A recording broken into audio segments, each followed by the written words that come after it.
think we would be able to support litigation, and I wonder if that piece will actually help us to hold them accountable, to say, you told us that you would come back to this matter, and these are the consequences of you not coming back to it.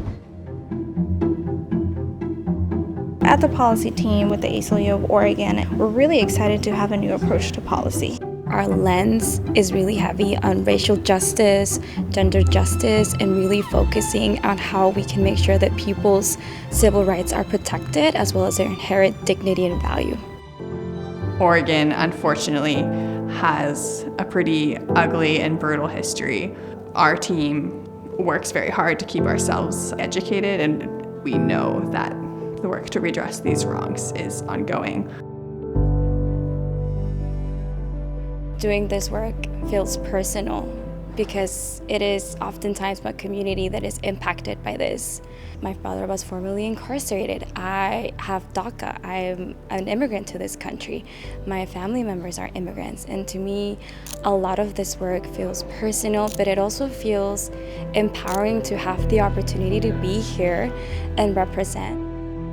The impetus for me getting involved with the ACLU of Oregon was what I witnessed in 2020. During the protests, began to volunteer as a legal observer night after night, and very much saw what the ACLU was doing and felt like they were taking a very principled and hard stance on these issues. It's not just about reproductive justice, it's not just about gun safety, it's about housing, it's about public safety, it's about public defense, so there's just so much at stake. We've seen across the country this attack, particularly on reproductive rights, and also, especially for our trans community members, their right to exist.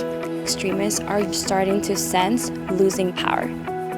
That is why we need to continue pushing forward, because we are building this power, and this momentum is starting to create the change that needs to happen.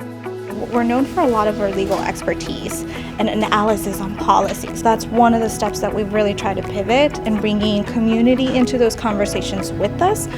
A lot of this relationship building pre-exists the legislative session, working to get to know community groups and learn their priorities for the upcoming session before it begins, just working to make sure diverse voices are included in coalitions. When we include marginalized and really impacted community, that's when the best solutions come forward. We're taking a step back to really uplift those organizations and help them by allowing us to follow their lead. At the ACLU of Oregon, we have a platform, and it's important that we use that platform to make sure that we're bringing community along and uplifting community with us, and we're continuing to advocate. This conversation is about them and should be with them.